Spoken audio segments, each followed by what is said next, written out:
Okay, in this video we're doing Calc AB problem set 74. The problems and a playlist are in the description below, and let's do it. Evaluate the integral of x squared root x plus 1 dx. Alright, so what I like to do on these is u-substitution.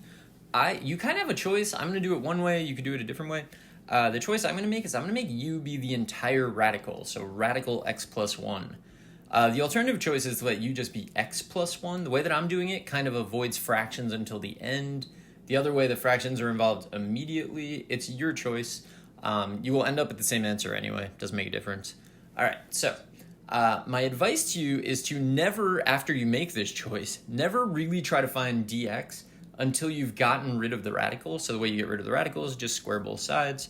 So I'll have u squared is x plus 1. So that means that 2u du is equal to dx.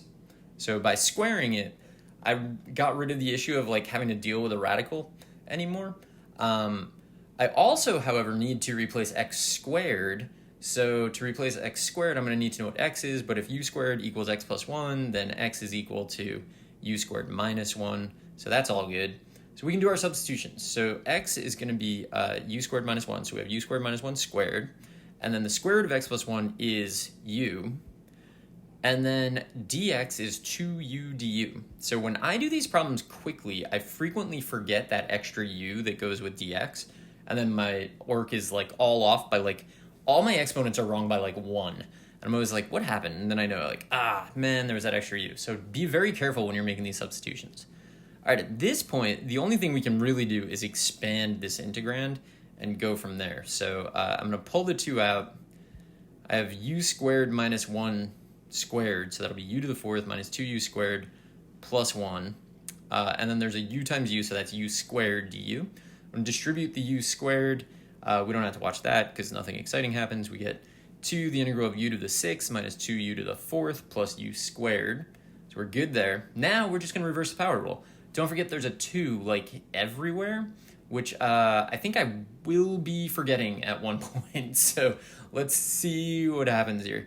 So it's going to be 2 over 7 u to the 7th, 2 over 5 u to the 5th, and then it should be 2 over 3 u to the 3rd plus c. But you can see that I have forgotten that, so I got to make a change on the fly.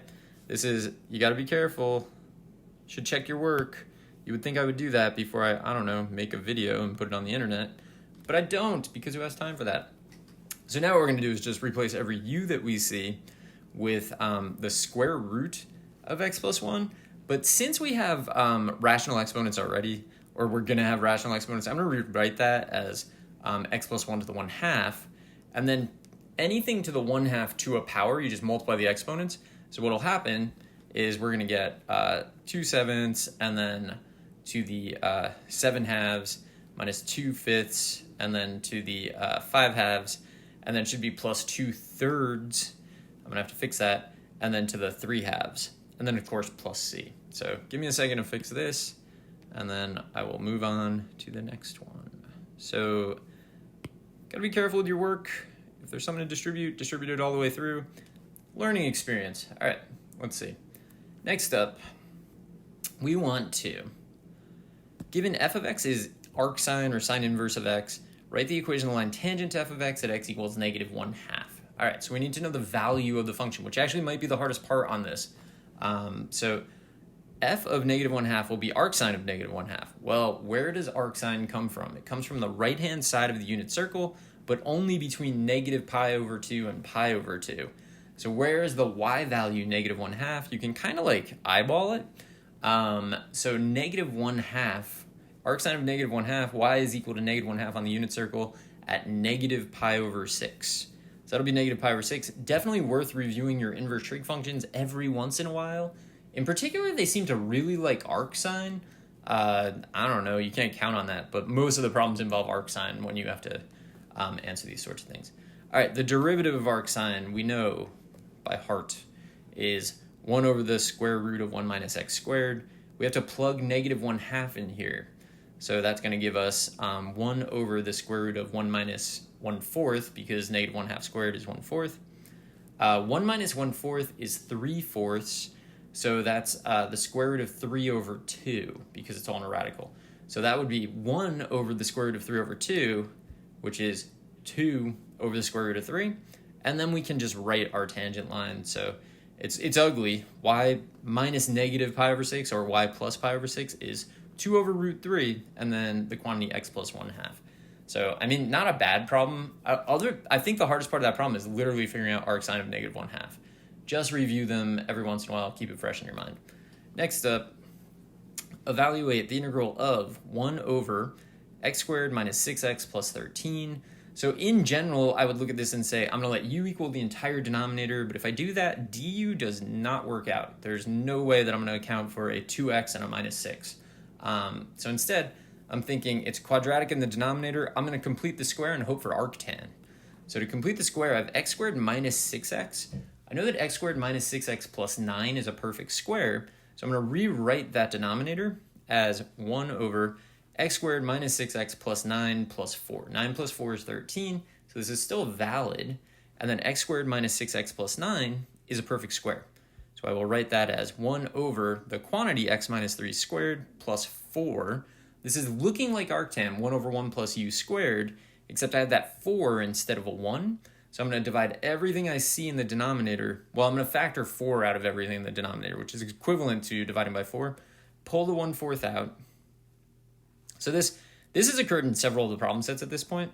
And then I would have x minus 3 squared over 4, which I'm going to choose to write as the quantity x minus 3 over 2 all squared, because that's like perfect arctan now. 1 over 1 plus something squared. So the something is u. So u is x minus 3 over 2. Multiply by 2, and you have 2u is x minus 3. So 2 du is equal to dx. And then we have 1/4. So we have 1/4, and then there will be a 2. So I'm going to integrate this kind of skipping steps, but there'll be a 1/4, then a 2 from that 2 du. And then this is perfectly arctan of u plus c. And then u is equal to x minus 3 over 2. So we have 1/2 arctan of x minus 3 over 2 plus c. Pretty good problem. All right, next up. Evaluate secant squared of 5x times tan of 5x dx. I look at this and I think the derivative of tangent is secant squared, so I'm going to go with that. I'm going to let u equal tan squared. U equal tangent. U is equal to tangent. The derivative of tangent is secant squared, but we got some chain rule things, so du is 5 secant squared of 5x dx, or 1/5 du is secant squared of 5x dx. All right, now we got to make our substitutions. So secant squared of 5x dx is 1/5 du. Pull the 1/5 out. And then u is equal to tan of 5x, so we just have this. So plus 1 times the reciprocal, 1/5, 1/2 u squared plus c. 1/5 times 1/2 is 1/10. So we have 1/10 tan squared of 5x plus c. Perfectly good. Now I do want to point out though, you could look at this and think something different. You could look at this and think the derivative of secant is secant tan, and secant times secant tan is secant squared times tan. That's a perfectly valid way of doing this.